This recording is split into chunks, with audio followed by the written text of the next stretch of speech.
Hi there. Welcome to Productivi-Tree. I'm Santi Tacoronte, and I'm here to help you succeed and be happier. In each episode, we'll explore new ways to work smarter, manage your time better, and grow as a person. We'll share fresh ideas, find ways to improve, and help you become your best self at work, in life. Join me as we learn and grow together on Productivi-Tree.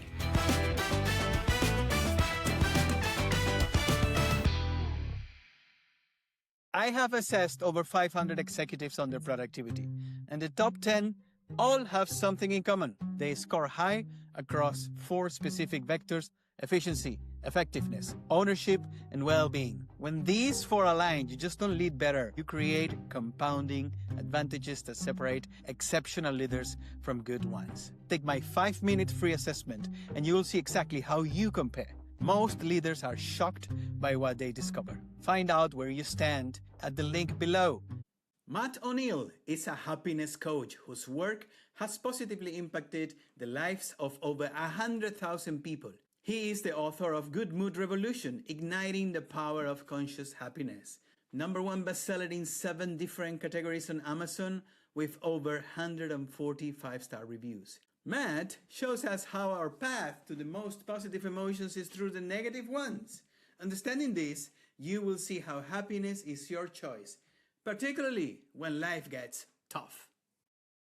Matt O'Neill, welcome to Productivi-Tree. Santi, I am so happy to be here with you today. Amazing. Matt, you teach that happiness is a choice even when life gets tough. What does choosing happiness actually look like on a typical Tuesday when things are not going well for you and you have a bad day at work? Yeah. When we have a bad day at work, choosing happiness is not something where we just say, well, I'll just be happy. We have to deal with the reality. We have to deal with what's actually happening around us. But the fact about happiness is that it's a choice of perspective. So what is a bad day at work? That's something that we're perceiving that today should have been different than it was. So that choice of perspective that today should have been something other than it was makes us feel bad. What if we had a totally different perspective? What if we were somebody that thought, man, I'm lucky to have a job today. There are many people out there that wish that they could live the life that I live. And we change our perspective to somebody who maybe isn't as blessed and isn't as fortunate as we are financially, with our health, with our family, with our relationships. Immediately, we could get into gratitude for how great our life is. It's just all choices. Matt, were you always like this? Were you always so grounded with your choices? Or there was a moment where you said, well, I need to look at life from a different perspective? I am definitely an optimist, and I have been. I've been somebody who, like you, Santi, sees the glass half full. And no, I used to think that the negative emotions would come in like a storm cloud, and there was really nothing I could do to control them. And then I just had to wait out the storm. And once the storm passed, the sun would come out again. And then I had kind of an awakening from that when I saw the movie The Secret. I was 25 years old when I saw that, and I read the book Think and Grow Rich right around the same time. Both of those 2 things started to show me that my thoughts were creating my reality, and that the external reality I was experiencing was really just experienced it within my own mind. And I'm like, oh, okay, so the thought shows up and then the emotion shows up. So this emotion was not something that was like something I couldn't control. The emotion was something I could control. And since that time, it's now been 2 decades of intense study, teaching, and work on understanding how all of this stuff comes together, what the negative emotions are, what the positive emotions are, and what the best techniques are for us to feel our best as often as we can. You say that happiness is a skill, not a personality trait. Mm-hmm. So if we treat happiness like a skill, what does practice look like? I love that, Santi. Yes.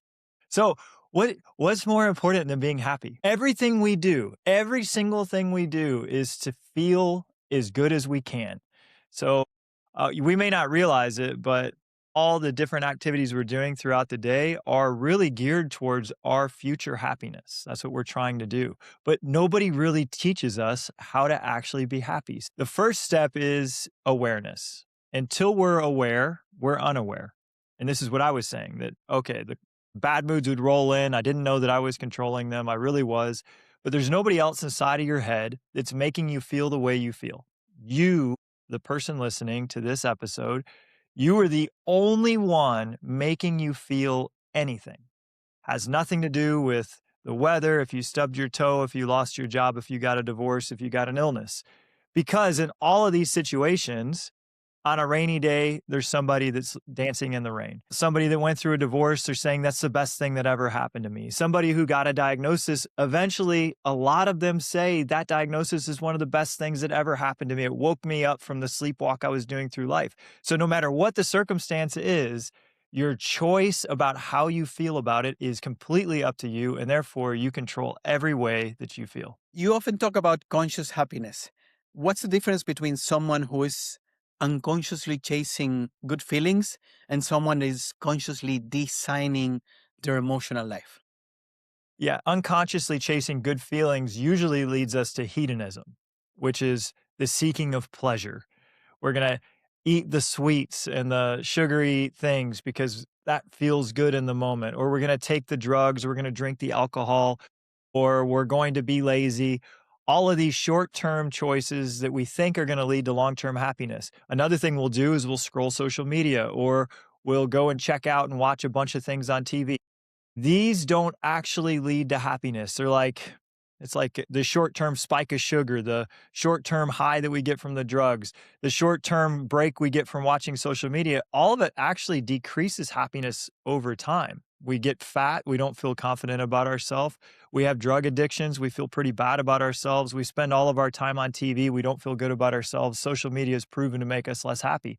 So that's unconscious seeking of happiness in ways that don't work. Consciously deciding to be happy is first understanding what the negative emotions are. There's only 8 of them. When we get into one, consciously saying, I put myself into this emotion, there's a reason for it. There is a lesson, there's something that my soul or my subconscious wants me to learn about whatever's happening right now. I can take some action, learn about it, and then move into consciously a higher state of being. And there are high emotions that we want to target. I teach about these different emotions in my book, but we can talk about all of them here on this show. Let's go through some of the moods that you just mentioned out of the 8 bad moods. And I'm interested in those that take the biggest toll in terms of productivity, which is the topic of this podcast.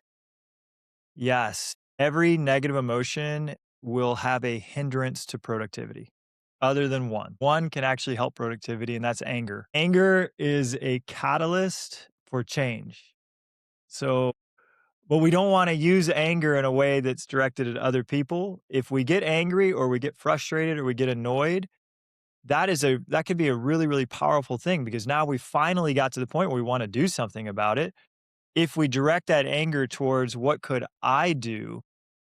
How could I take responsibility for this thing I'm frustrated, annoyed, or angry about? And how could I be better or what could I do to change my circumstances? Anger can actually be very, very productive.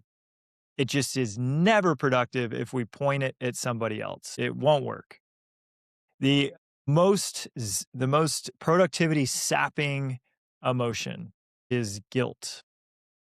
This is the one that we think is going to help us. It's that person, the type A personality. They say, nobody's harder on me than I am on myself. And I drive myself to perfection. It's a perfectionist. We think that being a perfectionist or pushing ourselves through negative emotions, feeling bad that we're never doing enough, that's going to make us productive. But it does the opposite. It's a trick. I used to be really hard on myself. And I used to think that was one of the reasons I was successful. I only learned later that I was successful in spite of being hard on myself, not because of it. I thought it was pushing me to greatness, but guilt or this desire to be better than we really are is like a giant anchor that we're trying to drag with us. If we could cut the anchor of this emotion, we could run free and unencumbered by actually feeling good. I'll give you some examples. If you're having a really bad day, maybe you yelled at your wife or your spouse and they're upset with you. and you feel bad and you think, oh, I should have done better. I could be better. In that moment, how productive are you? Very little. I can't get any work done. If I'm beating myself up because I did terrible at my job performance and I'm thinking, oh, I'm terrible, I need to be better, we're not good that day either. But let's flip it around. Let's say you're having the best day ever. Let's say it's 84 degrees and you took care of your kids and you took them to school and you got to see your mom and give her a hug. And then you went into work and you had a really uplifting meeting with somebody. And then you got to get on a podcast with Santi and you just feel like it's the best day of your life.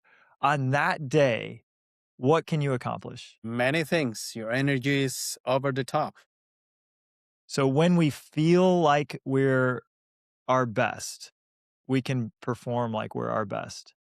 When we are beating ourselves up and saying we should be better, we think that's going to make us better, but it actually brings us down and we do less and worse. So this is the most productivity sapping emotion. It's the emotion of guilt, and we have to cure it. And I've got a cure for you. It's a very simple thing that it's a practice I do every single day. It's the one practice I don't miss. Every morning, I start my day by writing down 3 things I did well the day before. Our brain will always tell me, you messed this up, you did that bad, you could have done this better. That's the guilt. Well, if we just go unconscious in it, we'll then develop more of this. I should have been better, I could do better, or things could be better. So every day I counteract it and I sit down with a piece of paper and I just say, what did I do well yesterday? And I'll wait until I come up with 3 things that were really good. That immediately starts to change my mindset to I do things that are pretty good all the time. And then I look at other people and I say, you know what? They do things that are pretty good all the time. And then I start to affirm in them what I see them doing well. They're affirming back in me what I'm doing well. As I do something good during the day, I'm patting myself on the back. All of this is an upward spiral of feeling really good, which means my productivity goes through the roof. And it just takes 5 minutes to sit there and say, what did I do well yesterday? Matt, you just mentioned a few things that are easily linkable with work and workplace, right? And I want to elevate this with your experience as a CEO managing a very successful company. And how do you see these moods and overall emotional avoidance bringing things to the workplace like perfectionism, micromanagement, firefighting? Is this just mood? Is part of the personality? Can your book and your teaching help overcome some of the things that are widely recognized as not great things at work? Yes. Out of 470,000 companies in the state of South Carolina, our real estate company was named the #1 business to work for. And we've been in business since 2009. So this is our 17th year of success. We've been on the Inc. 5000 list, not the Fortune 500 list like your company, but we've been recognized as the 6th fastest growing company in the state. And the 4 years that we applied for best business to work for, we were in the top 10 all 4 and #1 one of those years. It does start with a mindset of the leadership. So leadership has to have a mindset of positivity and hope and optimism and seeing the best in others. But you only do that if you see the best in yourself. And I'll give you an example. Yesterday, I was talking with one of the clients of our company, and he had all these suspicions that these people were out to get him and that they were bad and that their intentions were not right and that they had done things that were wrong. And those suspicions that they were bad are a reflection of how he sees himself. But he doesn't know that because he's unconscious to it. So as a leader, if you have a leader who's suspicious that all the employees that work there are bad and that they don't do enough and that they're not pulling their weight, how does that make those people feel? Really bad. Yeah, and then they think I'm not respected here, and then they think, and what if one of them was kicking butt and was actually staying late and doing a bunch of extra work, and then they get this feeling that the boss thinks that they're not good enough. Well, then now they're like, well, what's the use? I just won't put in extra work. And so they decide not to put in extra work. And then somebody sees that they're slacking off and they're looking on YouTube and Instagram all day instead of doing their job. And they're like, well, why should I put in extra work? That guy's not doing anything extra. And the whole culture starts to deteriorate, all because the leader of that department had an issue where they didn't think that they were performing well enough. And then that then reflected onto the way that they talk to their other people that work for them. And then the entire culture can just spiral into negativity and lack of production. And Tony, I went to Tony Robbins' Business Mastery in Amsterdam, and I went back when he was in Las Vegas. And he said the chokehold of any business, the one thing holding every single business back is the psychology of the leader. And I thought, boy, that's a pretty bold claim. But the more that I've studied this, the more I've seen it's true. If the psychology of the leader has holes in it, if it has issues, if there's some negativity there, it will bleed into everybody. So all I did was work on my psychology to try to get myself into the highest emotions possible. That then bled down to the next level of leadership, to the next level, to the next level, to the next level. And now we're one of the best places to work in the United States. Congratulations, Matt. Thank Let's you. get a little bit spicy about workplace. Do you think there are companies or leaders that retain and promote grumpy managers for the sake of compliance or keeping people at bay? I mean, do you think that companies keep, how can we call that, whips in companies just to make sure things are done with compliance? I think for sure that some leaders make the mistake of thinking, yeah, I know that person's an a-hole, but they drive results. And I've seen look, I've seen it in myself. I had one of those leaders that worked with me. I thought he was driving a ton of results because he was super hard on the people that worked for him. And then what ended up happening, and I was the guy. I was like, well, yeah, he's kind of an a-hole. People complain about him. They say that he's not being fair, but look at all the results we're getting. And then what ended up happening was mass turnover. We lost a lot of people. Turnover is the number one biggest expense of any company. And there are many studies that show that the loss of people is your biggest expense. And if that's not something that you believe, just do some research on it. So, while he might have been incrementally driving results in the short term by cracking the whip, ultimately the loss of the culture and then the turnover of key people was far more costly than what we gained.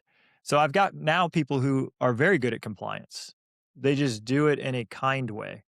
And then if somebody isn't compliant and they're causing harm to our clients, we try to coach them. And if they're uncoachable, we say, you can't work here and cause harm to the world.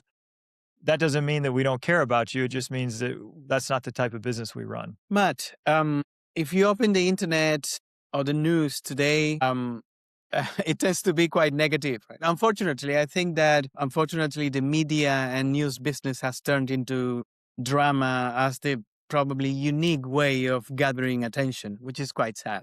But for people that is in this loop of I open Instagram and I see these, or I go to the news and I see the war in Middle East right now, in other parts of the world, what is a good way to break out this vicious cycle that social media, you mentioned it before, social media, the media business and news, it's permanently bombarding us with? Reduce it. Reduce one input. And this is another action item that we can do right now.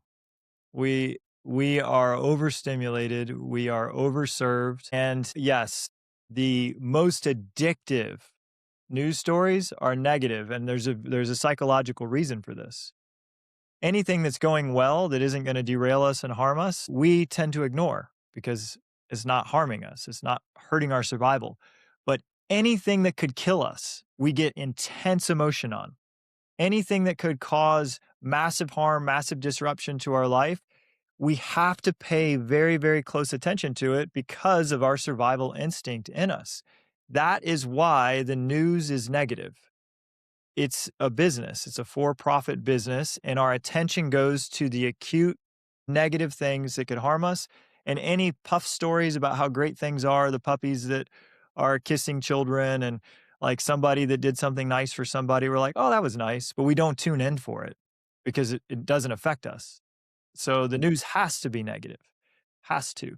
Even though there's more good things happening in the world than there are bad things. The news just focuses on it to sell news. So stop. Delete the app. Don't look at the news. Just don't. I haven't tuned into the news in over 10 years.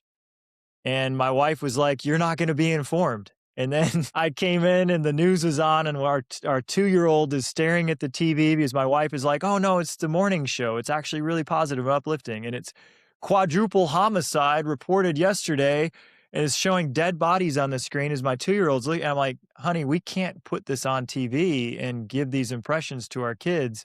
So she stopped watching the news. And then her sister's very upset. She said, "Well, how are you going to stay informed?" And I said, "Anything that's that massive, like we go to a war, you'll tell us about it." And guess what? We knew the day that we were at war, that the United States was at war with Iran. We knew it immediately because everybody is talking about it. But I didn't have to be plugged into a daily negativity creator. So just delete one input. I have deleted every social media app off of my phone. None of them increase happiness, all of them decrease happiness. It is a fact. There is not a single positive happiness creator from social media because it's all comparison and we're comparing everybody's successes to our failures. So we got to get out of that. And what the Harvard just did the longest study of happiness that's ever happened. It was a 100-year study. They watched children from age 0 on up. They determined one thing increased happiness more than anything, more than your health, more than the amount of sleep that you got, more than how much money you had, more than how much power or success you had. The one thing that increases happiness is real quality relationships. If you're in poor health and you can't even walk, if you have good quality relationships, your happiness will be better than somebody who has perfect health and has low relationship quality. What does social media do for relationship quality? Very little, Matt. It cuts it. If I spend all my time obsessing over fake stuff in the internet world, I have no time to connect with my children. If I'm always looking at my phone, who am I looking at in the eye? Social media is a detractor of happiness. So my recommendation here is stop. Just stop. Cut the inputs. Get connected to real life. You know what, Matt? I couldn't agree more with you. There is something I did recently, and it returns a lot of happiness to me. I'm a big Reddit consumer, right? I like Reddit because it's the only place on the internet, or one of the few places, where you can see real humans writing real stuff. But at some point, I noticed my entire feed was US politics. And one good day, I thought to myself, well, I live in Europe. I live in a beautiful country, and it's nothing against the US, right? Why am I living my life like I'm living in the United States, right? Why do I I felt somewhat like I was at some point really living in the US, and nothing against the US, beautiful country and everything.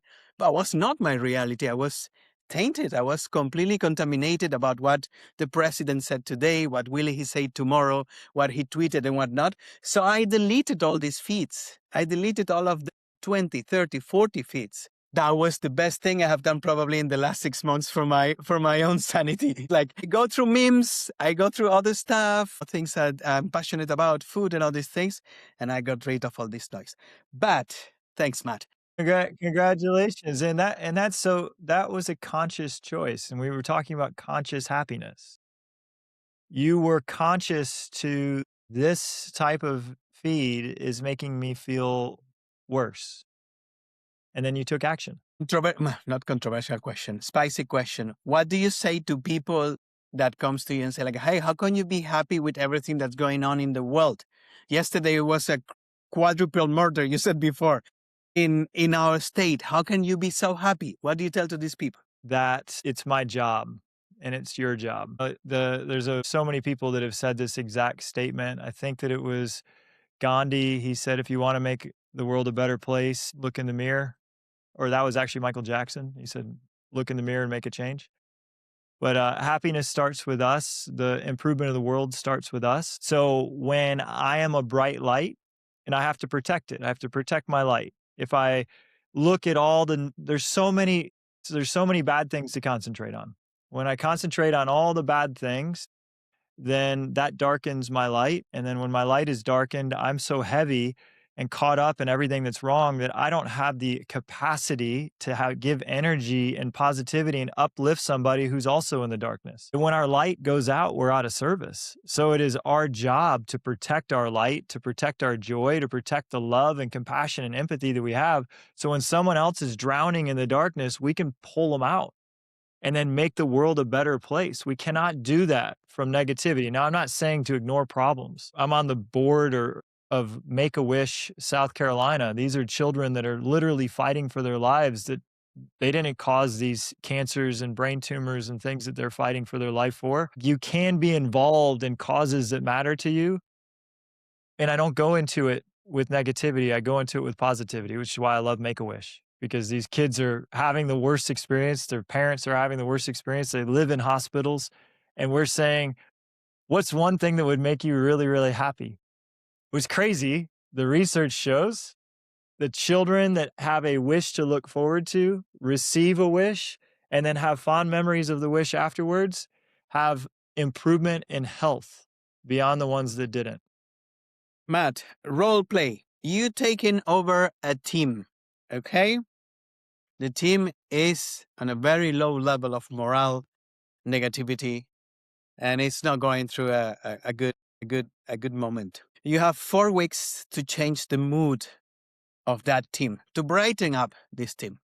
How does your 4-week sprint look like? Marcus Buckingham wrote a book called First Break All the Rules. And in that book, he said that morale or culture is created by first autonomy. Usually, really, really low morale situations have a micromanaging or a you do what you're told culture. And the ones that are highly autonomous, where the employees are given a task or a goal, it's this, hey, I believe that you can hit this goal, and then I'll coach you or give you any support that you need, give you anything that you need to accomplish it. But I want you to use your genius to figure out how to capture that goal. Those are going to be the happiest employees and the most productive. So the first thing I would do is I'd start with autonomy. I'd get together with the team and I'd figure out, what are we trying to accomplish? How do you see the best ways to accomplish this? Have your ideas been heard? Have they been listened to? What are the things that we need to change? And let each person in that team start to tell me what they would do, and then give them some leash, give them some rope to go do it. The second thing that creates happiness and morale is personal relationships. So in a workplace, cultivating personal relationships, it you can try to manufacture it, but it usually happens when you have like-minded people together. So what we want to do is we want to find the bad apple. If we got a pretty tough culture, there is someone that everyone will point to and say, that person's a jerk. We need to find the one that they say isn't the nice one. I would not immediately fire. I would coach. And if that didn't work, we'd have to remove them. But this is toxic. It's one bad apple ruins the bunch. Once you take the person out that they no longer feel safe around, they can start to feel safe again. And what does that look like? It's the one that's always stepping on other people to get ahead, the one that's taking credit where things aren't deserved. And then everyone thinks, well, how can I get ahead if they're going to allow this kind of thing to happen? So we have to find the people that act that way and remove them, no matter how productive they are. Those are the two things that I would start with. Matt, one for the families and parents. Kids are pure joy, but sometimes they can be a bit stressful. Let's face it. Okay. You have 4 kids, if I'm not wrong. You have I have 4. 4 kids. Yeah. You run 2 businesses, 2 companies. How do you protect yourself, and how do you protect your mood to not reflect or project your stress? Because I'm sure you also have stress. Project your stress into your kids or blame them, which happens. Sometimes it happens, let's face it. Sometimes it's happened. How do you protect your kids and don't let them absorb the potential negativity that you might have on a tough day? It's a great question. And sometimes we're exhausted and it's late at night and we still need to make dinner and then help with homework and do bath time and read books, and we just don't have the energy for it. And then two of them are fighting, and then we're like, why can't you just get along? And then we snap and we yell at them. Like all of this is real world. This is real life. Again, going back to what I said about happiness, happiness is the quality and the strength of relationships. So for me, the most important relationships are my relationship with God, and then with my wife, and then with my children, and then with coworkers and friends. So I already am saying the relationship with these children is more important than my work. To me, what that looks like is turning my phone off when I get home. I like to turn it off on the drive to the house. Just off. No one can call. It is off. And if I do it before I get home, my mind starts to let go of all of the work things because I can't even look at the work things anymore. And it starts to get into this is relationship time with my children. And as I get home to my children, now love is spelled Time. So we can't spend time with them if we're still thinking about work or opening our email or constantly checking these notifications that show up. So because I can't do that, this is the other thing we do. Monday, Tuesday, Wednesday are no screen days. No TVs allowed to be on. Monday, Tuesday, Wednesday, no iPads, no phones. And you would say, well, what the heck do you do? It's got to be boring. Man, they help me cook. We cook dinner, we shoot baskets, we go for walks, we play games. This builds really strong relationships with your children, and then it doesn't become so stressful. They know you and you know them, and it uh, it it becomes really a big source of joy. That's amazing, Matt. Let's do 5 rapid fire questions. All Yes. right. Number one happiness habit you think is overrated or overhyped? Fake positivity, fake it till you make it. Put a smile on your face even when you don't feel like it. Doesn't work. Mm, It is completely wrong. If we have negative emotions in us, we have to extract what those emotions are trying to tell us. Those emotions are trying to help us. There's something that's not right. We have to deal with it. So instead of fake it till you make it, instead of put a smile on your face and ignore and suppress and push all that stuff down, it doesn't go away. We push it down and it either shows up as physical pain, like disease or pain in the body, or it shows up as in a burst where we explode out on somebody later. Yeah, do not suppress emotions. When you don't feel good, grab a pen and paper and journal out, why don't I feel good and what can I do about it? Number two, one habit that sounds trivial but quietly transforms people's days when they stick with it. Gratitude. Gratitude sounds trivial. Everyone says have a gratitude practice, count your blessings. You cannot overdo gratitude. Gratitude is the foundation of all the highest emotions. So I recommend this is how I start my day. I stole this from Rhonda Byrne. When my left foot hits the ground in the morning, I say thank. When my right foot hits the ground, I say you. And I walk through the house saying thank you, thank you, thank you, thank you. When I sit down with my first cup of coffee, I say a prayer to God and I thank Him for everything that happened the day before. I just say thank you for all these different people I got to see and meet. Santi, tomorrow I'll be saying thank you for Santi and his amazing show and his great audience that we got to talk with. And then before every meal, by myself or not, I say a prayer of thanks that there's food on my plate, that my day is good, that the people in my life are here. So this is when I wake up, when I sit down with coffee, 3 different meals. That's 6 different times of gratitude. And and you would think gratitude's trivial. Just try to say gratitude 6 times a day and see what happens to your emotions. Number three, if you could ban one phrase people use about their mood or mental health, what would it be? If I could ban a phrase, I wouldn't. I just like to open people's eyes when they say things.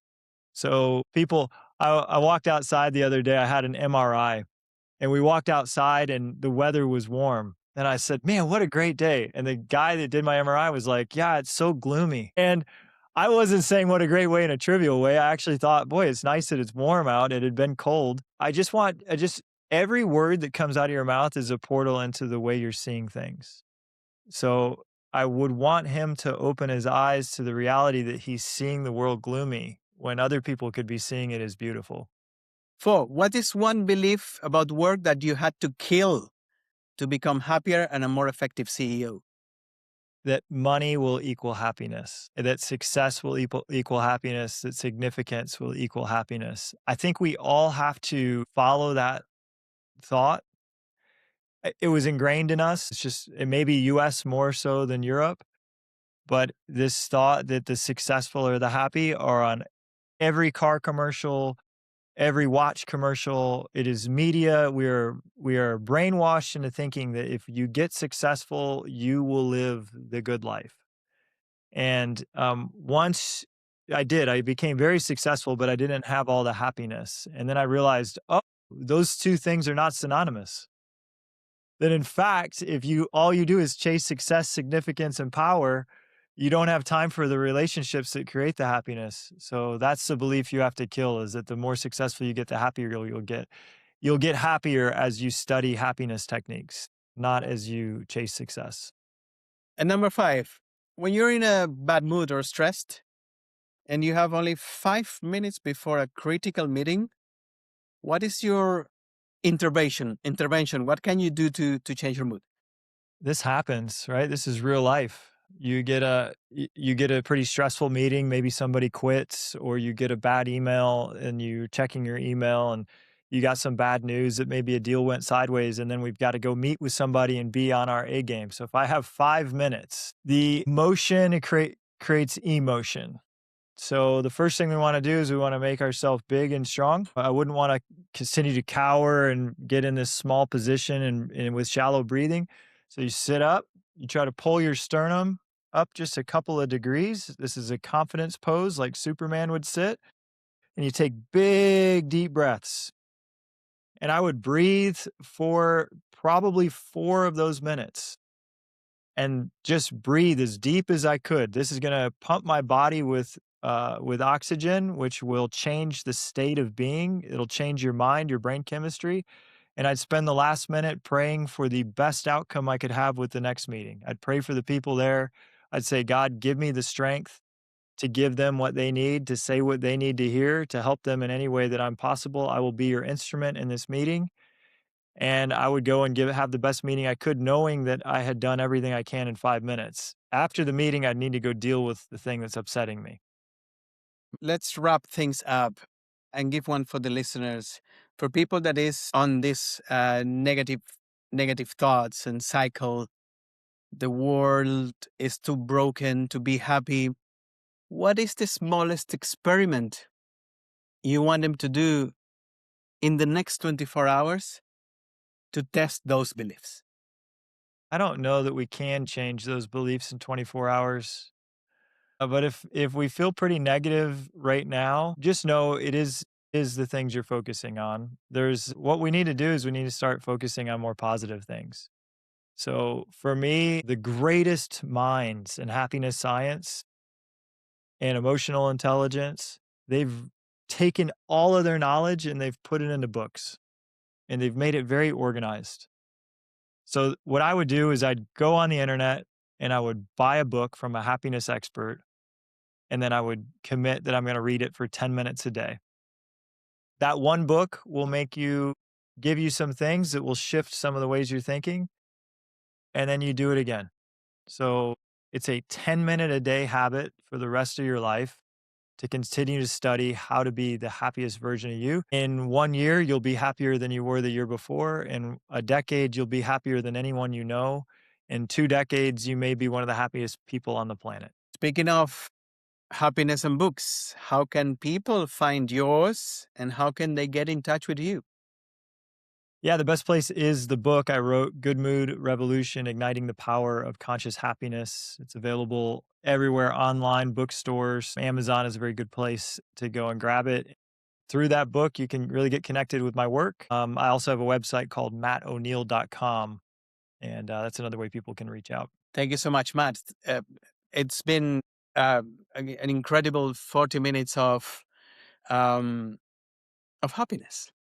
And if I'll take something away from today's conversation, it's definitely that happiness can be practiced and that you feel the way you project your life and the way your thoughts are projected. So a lot for me and for the audience for sure to do in the next days, weeks, years to practice that skill.